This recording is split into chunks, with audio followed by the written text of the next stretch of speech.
Have you ever felt like no matter how hard you try to hold your ground, someone else always seems to hold the upper hand, without even trying? Maybe you've been in a room where one person commanded attention effortlessly, not through volume or charm, but through quiet control. Or perhaps you've been in a conversation where someone twisted your words with a calm smile, leaving you second-guessing your own instincts. It's not magic. It's not charisma. It's strategy, the kind most people never learn because they're too busy reacting. Most people talk too soon. They reveal too much. They let their emotions spill out before they even realize they've given the game away. By the time they notice, it's already over. Their position is lost. Their influence gone. But you don't have to play that way. There's another path, a quieter form of power, one that doesn't need to shout, manipulate, or control others, because it begins with mastering yourself. This kind of strength isn't built in chaos, it's built in stillness, forged through discipline, clarity, and restraint. Imagine being able to read a person's intentions before they ever spoke a word. Imagine being able to shift the energy of a room, not by force, but by presence alone. That's not luck. That's not a trick. That's wisdom. The kind of timeless wisdom that men like Marcus Aurelius and Seneca lived by. Stoic wisdom, calm, unshakable, centered. And if you're ready to stop being tossed around by the world and start moving through it with purpose, precision, and power, then stay with me. Because what I'm about to share are 6 Stoic insights that will forever change how you see power and how you carry it. Let's begin with the first one. Master emotional stillness. Have you ever watched someone unravel in the middle of a simple disagreement? Their tone shifts, their words start tripping over each other, their emotions spill out like an open floodgate. You can see it in their eyes. Panic, frustration, loss of control. And in that moment, they think they're standing up for themselves, but in truth, they've just handed over their power. In every room, every conversation, every negotiation, the man who controls his emotions controls the outcome. Not because he dominates through volume or aggression, but because he remains unshaken while others lose their footing. His calm becomes his weapon, his silence, his strength. True Stoic power begins when you finally understand this. Emotions are not facts, they are impulses. Fleeting sparks that appear and fade like the flicker of a flame. The wise man observes them, but he does not obey them. You don't have to suppress your feelings or pretend to be emotionless, but you must learn to command them. A man who allows anger to lead him, who reacts to every insult or seeks to explain himself every time he's misunderstood, that man isn't in control. He's being controlled. He's a puppet with too many strings, each one pulled by whoever knows how to push his buttons. And the cruelest part? The moment he raises his voice, he believes he's winning, when in reality he's lost everything that truly matters. Composure, clarity, and credibility. Because here's the truth. Emotional reactions are predictable, and what is predictable is always vulnerable. The instant someone realizes they can make you angry, they own a piece of you. They don't even need to defeat you outright. They just have to steer you. And once they can steer your emotions, they can steer your actions. Think back for a moment. When was the last time you got pulled into an argument that didn't deserve your energy? Someone insulted you, questioned your worth, or mocked your effort, and without hesitation you reacted. Maybe you raised your voice. Maybe you fired off that text or that clever comeback thinking it would bring relief. But did it really? Did it bring peace? Or did it leave you empty, frustrated, and a little less in control than before? That's the trap most men fall into, mistaking reaction for strength. But real power is quiet. It doesn't chase validation. It doesn't demand to be seen. It simply is, steady, calm, immovable. That's where mastery begins. ChatGPT annoy. You see, that's how most men lose their power. Not in public, but quietly, within themselves. They let someone pull them off balance, out of their frame, and into another person's game. They stop acting from principle and start reacting to provocation. That's the invisible defeat. The Stoic man, however, refuses to play that game. He waits. He observes. He lets the storm rage around him without stepping into it. He sees insult as a test, not a threat. He sees anger as a trap carefully laid to steal his focus. And he knows that sometimes silence can speak with more power than shouting ever could. Picture this. You're standing face to face with someone trying to provoke you, their words sharp, their tone rising, but your pulse stays steady, your eyes remain calm. You say little, maybe even smile slightly. You don't chase their chaos. You let them burn themselves out while you remain untouched, grounded. That is what true control looks like. Some people will tell you that showing emotion makes you human, that it builds connection, that it's what makes you real. And they're right, but only partly. Because emotion, like fire, is useful only when contained. If you can control when and how to reveal it, emotion becomes a tool. But if you let it spill freely, every time someone pushes your buttons, it no longer belongs to you. You become readable. And what is readable is controllable. A man who is easily read is a man who can be easily played. That's why Stoic restraint isn't about being cold or detached. It's about protecting your center, keeping your core unshaken no matter what happens around you. Marcus Aurelius reminded himself of this truth every day. You have power over your mind, not outside events. That's not poetry. That's strategy. Because the world will always push, it will pull, it will provoke, it will challenge you. People will insult you, test you, and misunderstand you. Every one of those moments is a fork in the road, a choice you must make. Do I react from impulse, or do I respond from discipline? The man who can pause before he speaks, even for a second, holds more power than the one who dominates through noise. Imagine this: someone insults you in front of a crowd. Every eye turns toward you, waiting for your reaction. The tension builds, everyone expects the explosion, but instead you remain silent. You look at them with calm eyes. Maybe you nod, maybe you smile faintly, maybe you simply walk away. That silence cuts deeper than any insult ever could. It lingers in the air. It exposes their weakness, not yours. They expected to pull you into their arena, but now they stand there alone, disarmed, confused. That's how you shift power without force. You set the frame, and the frame is everything. Because if you're always reacting, then someone else is setting the rules. They decide what matters. They decide what gets your attention. But when you remain composed, when you hold your emotions steady, you decide. You define the tone, the environment, the rhythm of the moment. You decide what's worth your energy and what deserves silence. And most importantly, you decide who holds control. Here's a hard truth. Most people are slaves to emotional reflex. A sarcastic comment makes them defensive. A dismissive tone makes them angry. A delay in response makes them anxious. They think they're thinking, but really they're just reacting, carried along by every emotional current like leaves drifting in the wind. The Stoic man moves differently. He doesn't chase every spark or fight every fire. He chooses deliberately where to place his attention, his effort, his peace. Because he knows not every fight is worth fighting, and not every opinion is worth hearing. He lets others reveal themselves through their noise while he builds his power quietly through stillness. That's the secret. While the world burns its energy proving, defending, explaining, the Stoic gathers strength in silence. You want to command respect?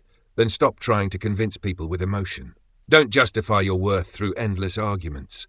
You're not here to beg for approval. You're here to stand firm in your values, unmoved by chaos. Even in the middle of confrontation, you don't have to fight with fire. Let your calm be your message. Let your stillness speak for you. Watch what happens next. Watch how people grow uncomfortable trying to make you flinch, and how they crumble when you don't. It's almost poetic. The louder they become, the quieter you stand. You think like a general, not a soldier. Let them waste their arrows on emotion while you prepare for the long campaign. Keep your tone level, your mind focused, your responses few, and when you finally speak, let each word land like steel, sharp, deliberate, impossible to ignore. Never let people bait you into reacting. Let them chase your silence instead. Because there's a quiet kind of power in restraint. It disarms attackers. It unsettles critics. And it strengthens your presence in any room. When you only respond when it's necessary, and when your words carry purpose, people listen. They might not say it out loud, but deep down they feel it. Composure commands respect. So next time someone tries to push your buttons, pause. Ask yourself, is this reaction worthy of me, or is this just a test of my discipline? You don't have to react to every storm that comes your way. Sometimes the most powerful thing a man can do is nothing at all. That's how power works in the Stoic world. It's not loud, it's not theatrical.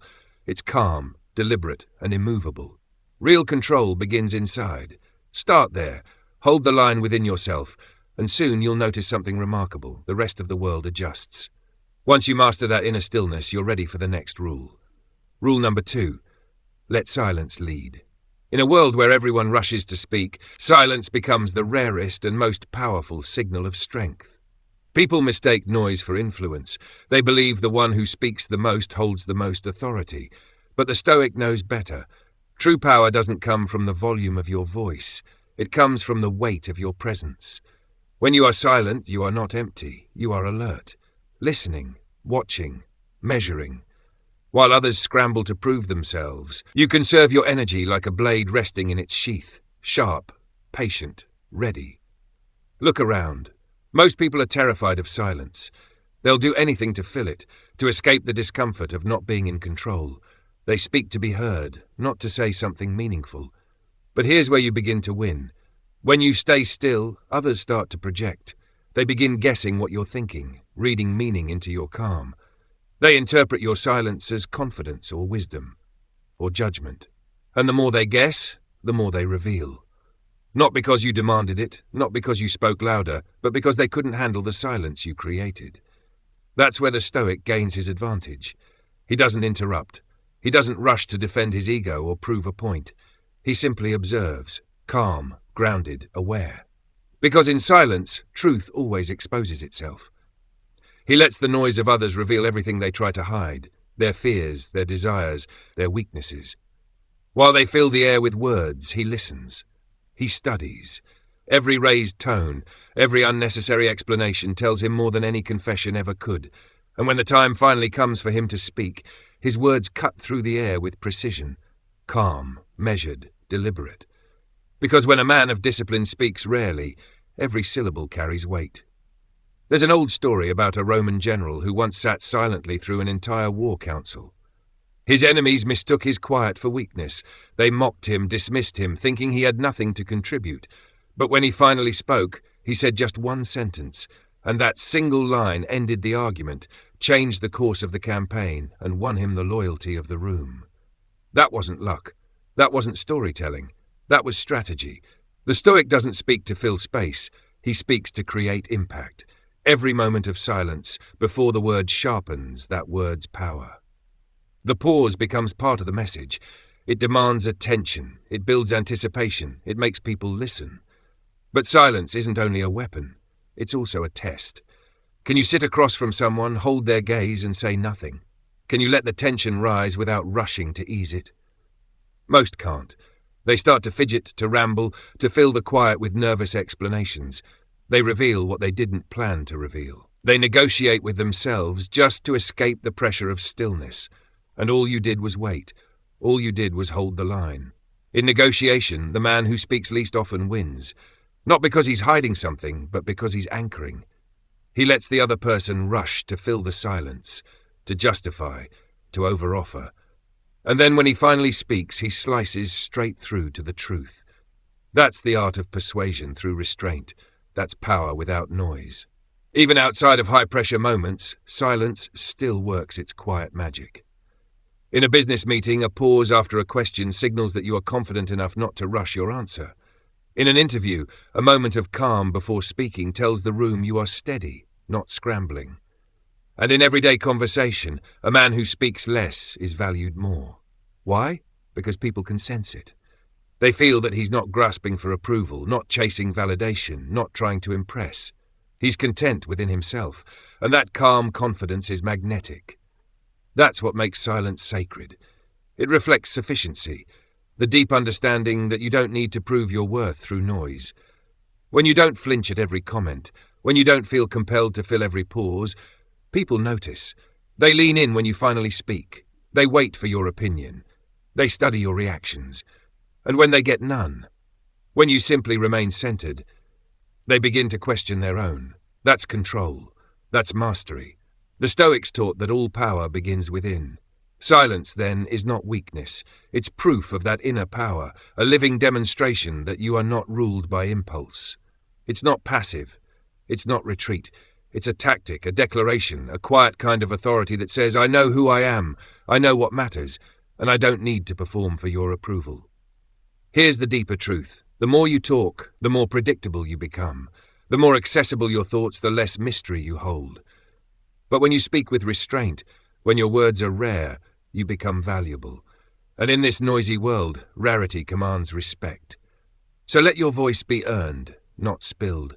Speak as if each word carries a cost. Let others come to you. Let them wonder what you're thinking. Let your silence make them lean forward, because in that space of quiet, your presence speaks louder than any sound ever could. Let them earn your perspective, because what's scarce always becomes valuable. Silence is contrast. It shapes your words, gives depth to your presence, and turns moments into meaning. Without it, your voice is just another sound in the noise.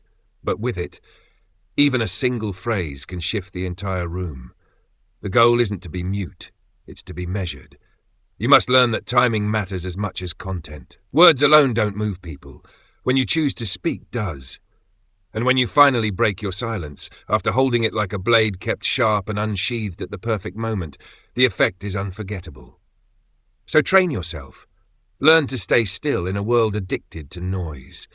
Let others scramble to be heard, tripping over their own need for validation while you remain anchored, calm, certain, composed. And when you finally do speak, make every word count, as if each one was chosen for battle. This isn't mere conversation. It's strategy, it's composure, it's dominance through stillness. Because when you master silence, you no longer need to convince anyone. You command them. And from that quiet center of control, you're ready for the next rule. Rule 3. Be strategically misunderstood. There's a kind of strength that doesn't announce itself. It doesn't need to. It watches in silence, lets others talk, lets them assume, and quietly steers everything from the shadows. This is the art of psychological misdirection, one of the Stoics' most refined weapons. It's not deception. It's discipline. The discipline to remain unreadable, to hold back just enough truth that others fill in the rest with their imagination. And in that space between what they think they know and what's actually real, you gain control. Most people move through life as open books. Their feelings are written all over their faces. Their beliefs spill from their mouths before their minds can filter them. Their strengths, their insecurities, their thoughts, all visible to anyone paying attention. There's honesty in that, yes, but there's also exposure, predictability, and anything predictable can be outmaneuvered. The Stoic understands that power doesn't always lie in what's revealed. It often lives in what's held back. You don't need to impress. You don't need to prove. You only need to remain composed while others reveal themselves. Let them misjudge you. Let them assume you're slower, softer, or less prepared. Let them think you're distracted or uninformed. That illusion is your armor. It lowers their guard. They relax. They speak freely. And in that comfort, they slip. They show you who they truly are, not because you forced them, but because you allowed them to think they were in control. Meanwhile, you're quietly watching, listening, remembering. And when the time comes, you move, calmly, precisely, decisively. There's ancient wisdom in this. The Romans lived by it. Marcus Aurelius hinted at it when he wrote, "The best revenge is to be unlike him who performed the injury." In other words, don't mirror the aggression of those who attack you. Don't match their chaos. Rise above it. Stay unreadable, unprovoked, unmoved. Because when others expose themselves through impulse, your restraint becomes your advantage, and your silence becomes your power. Do not respond in kind. Do not reveal your full hand. Instead, remain still. Let them believe the game belongs to them, and when the moment arrives, strike with a sharpness they never saw coming. This isn't about pretending to be someone else. It's about understanding when to reveal certain parts of yourself and when to keep the rest hidden behind composure. Sometimes you downplay what you know, not out of false humility, but to see who overplays their own. You let others talk, expose their egos, show their cards. You might even let someone believe they've outsmarted you, not because you're weak, but because you want to watch how their arrogance exposes the cracks in their thinking. You might nod in agreement publicly, while privately gathering the facts you need to make a decisive move later. All of this is misdirection, but misdirection done with purpose, not deceit. The average person moves in straight lines.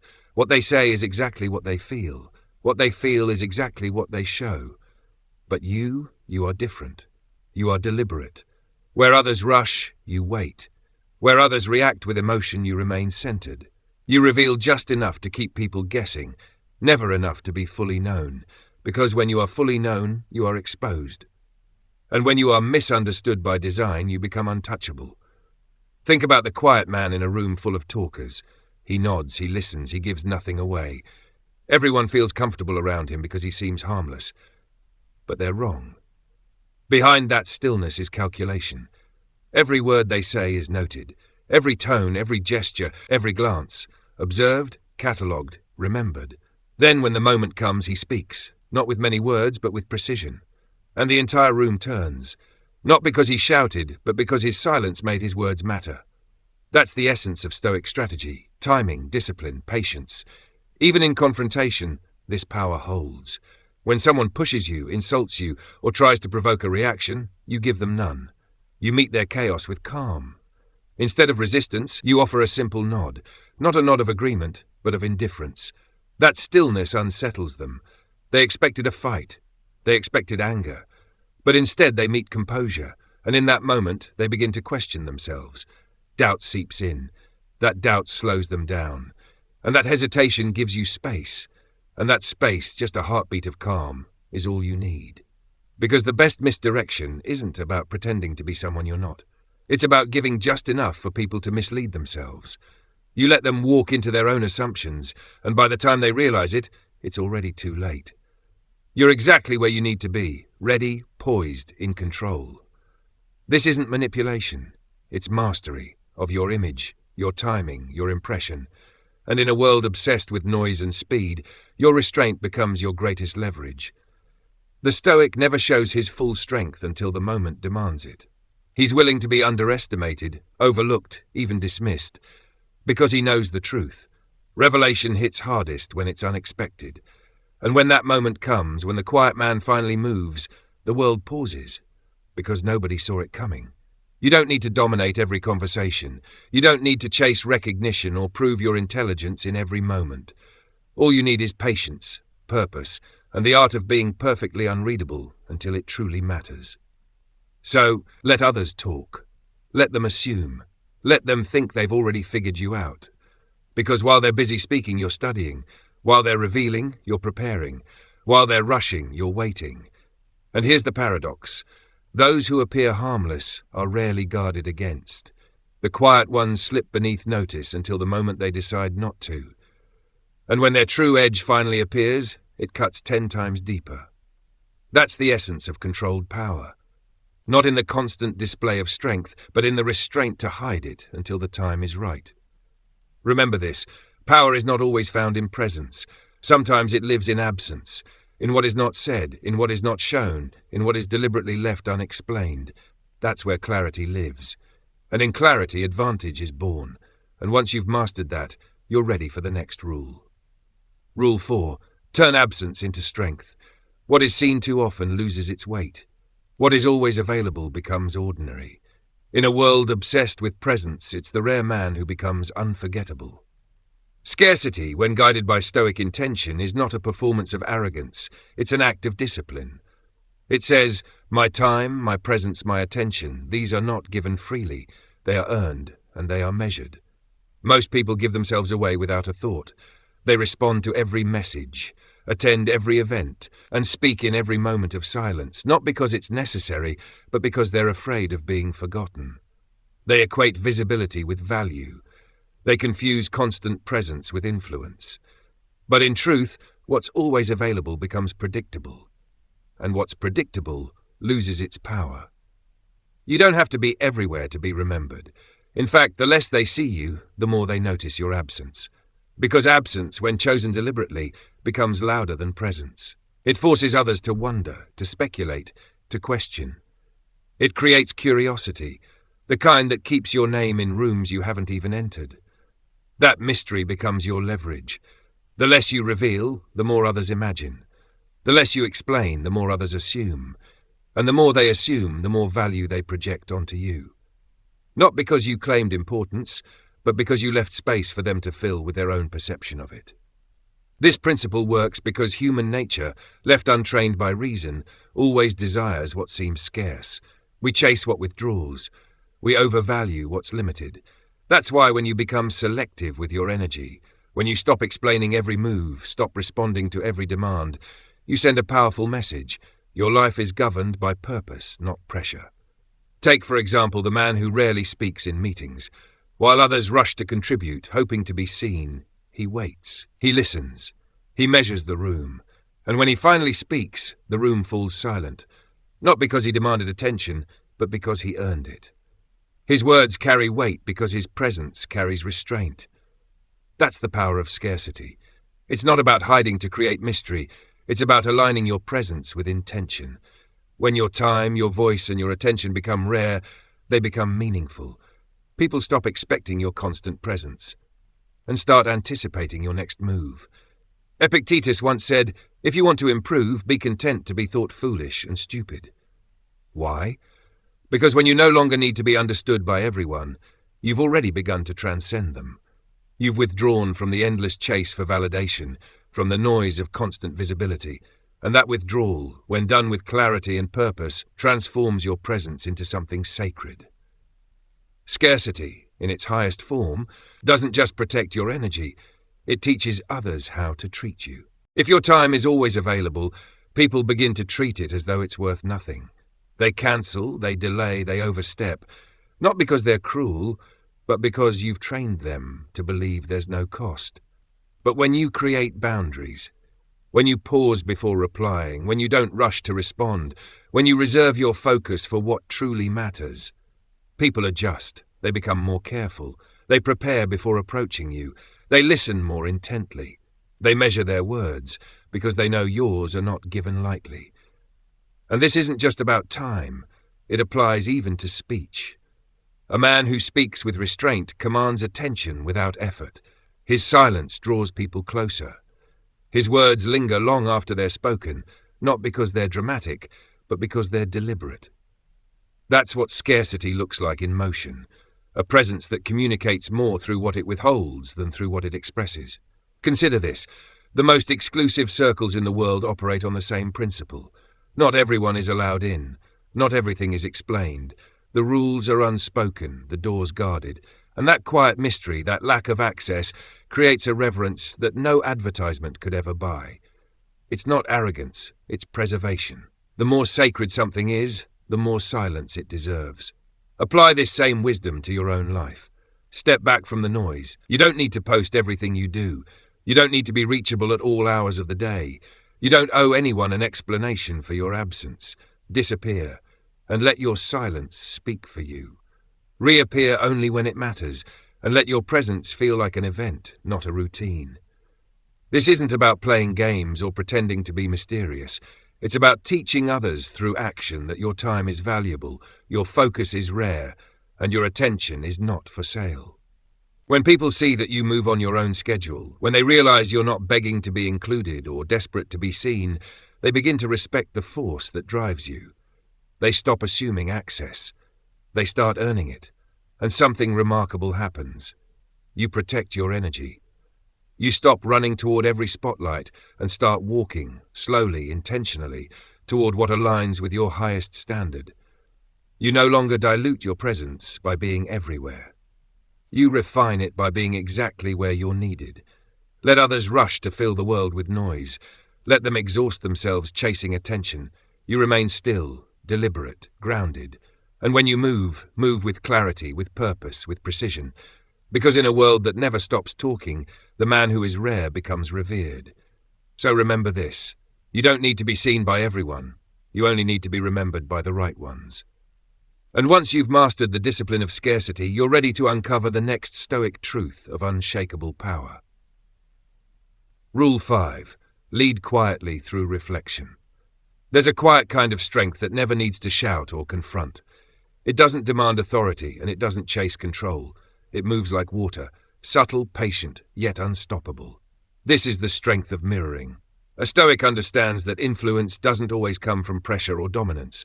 Sometimes, the most powerful way to lead is to reflect. To meet the world as it is, gently guide its current, and let others believe the movement was theirs all along. People trust what feels familiar. When someone senses that you speak like them, move like them, even pause where they would pause, something inside them relaxes. The walls of resistance begin to fall. They stop guarding themselves. They feel seen. And once a person feels understood, you've crossed a threshold no argument, no debate, no clever logic could ever open.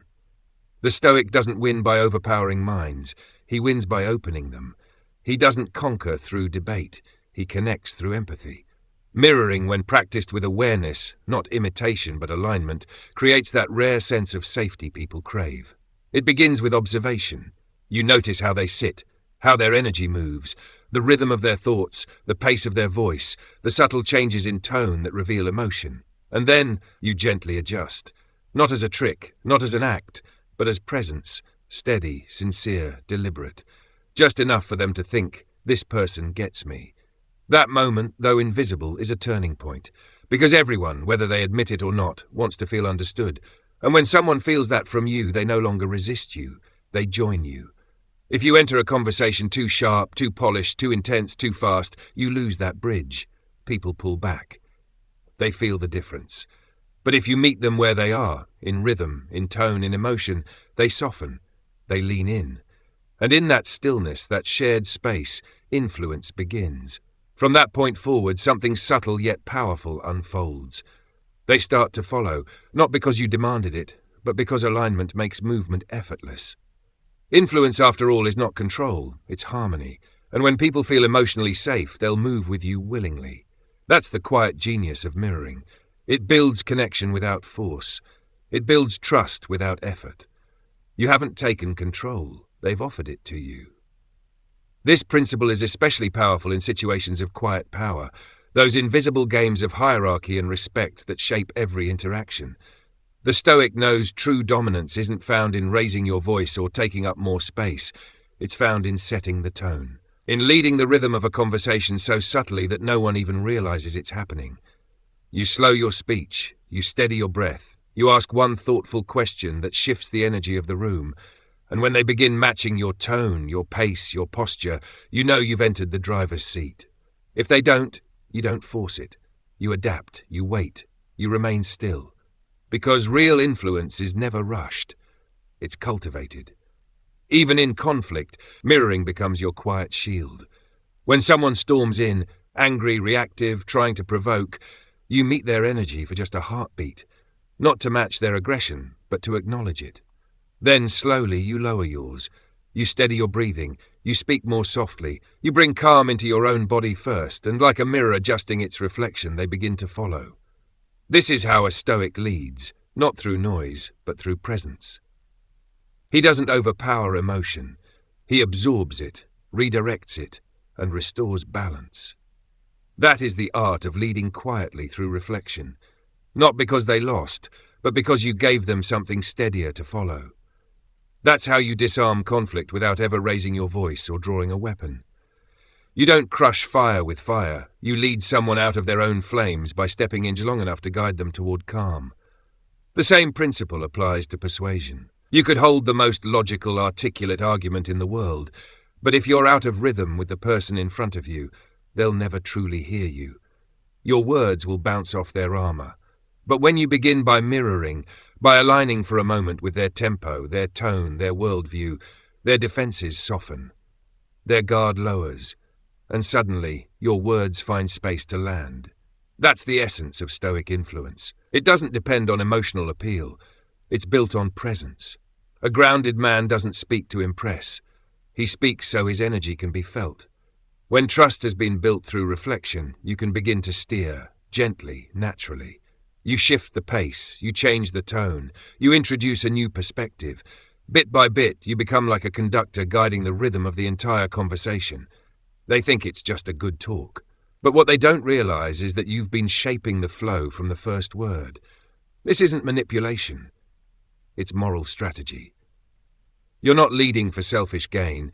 You're leading because calmness, clarity, and connection will always carry more weight than argument, volume, or pride. And here's a deeper truth. People will forget what you said long before they forget how they felt in your presence. Mirroring isn't about being liked, it's about being aligned. When someone feels aligned with you, they trust you, even if they can't explain why. That's when influence becomes effortless. You don't have to convince or control. You don't have to fight to be understood. You simply stand in quiet authority, and they walk beside you willingly. The Stoic doesn't crave the spotlight. He doesn't fight for attention. He shapes the moment from within it, unseen but unmistakably present. He understands that real leadership doesn't come from command. It comes from composure. Sometimes leadership begins not with direction, but with stillness. Not with dominance, but with calm reflection. To mirror, then to guide. That is how the Stoic leads. And in doing so, he becomes the still point amid the chaos, the man others instinctively turn toward without ever knowing why. So the next time you enter a room or a conversation, don't rush to speak. Watch, listen, reflect, then guide. Because when you master the rhythm of others, you begin to shape the flow of everything around you. That is the quiet architecture of true influence. And once you understand this, you unlock the next level of Stoic power. You're no longer chasing control. You're holding it, calmly, in the palm of your hand. Rule 6. Walk away with clarity. Power doesn't always live in action. Sometimes it's found in absence. The Stoic man knows that strength isn't only in knowing when to speak or strike, it's in knowing when to leave. Because the most dangerous presence in any room is the one that doesn't need to stay. He is unattached, undisturbed, and unmoved by outcome. He's not here to prove himself. He's here to live by principle. And when that principle is violated, he doesn't argue, he exits. Most people cling to relationships, conversations, and careers long after the value has faded, not because they believe in them, but because they fear losing them. Fear is the chain that keeps them tied to things that no longer serve their growth. They confuse endurance with strength and suffering with loyalty. They stay where peace has left. They tolerate what they would never advise others to accept. That isn't resilience. It's quiet desperation disguised as patience. But the man who has trained his mind, the man who has sharpened his values, knows the rarest kind of strength, the power to walk away. He doesn't storm out. He doesn't destroy what he's leaving behind.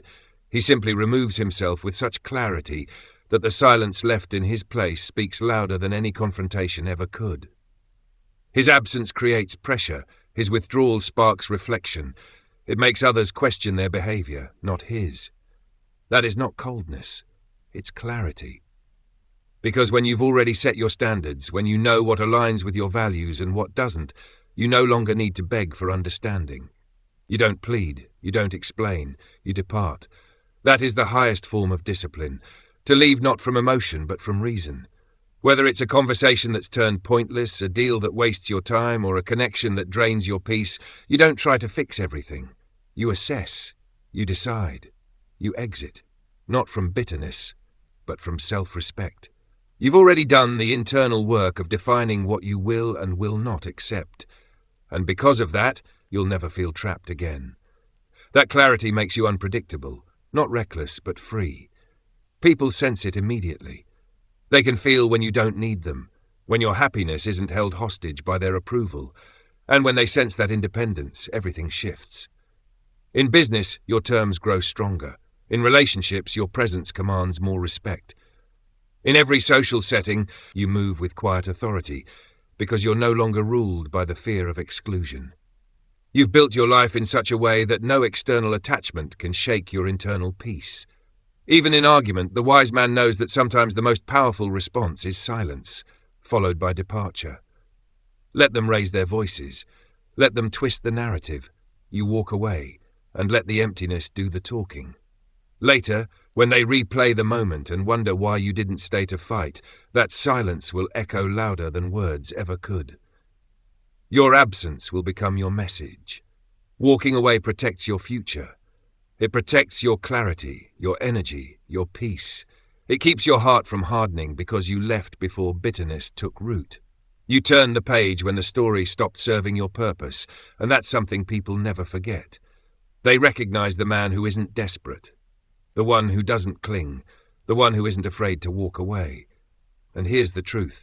When people know you can leave, they begin to treat your presence with reverence.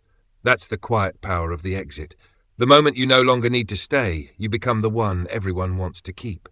From that stillness, you move forward, free, focused, ready for whatever comes next. Because real power doesn't shout, it doesn't demand attention. It moves quietly, sees clearly, and acts wisely. These 6 rules are not tricks or tactics for domination. They're disciplines. Disciplines of presence, sharpened by restraint and guided by reason.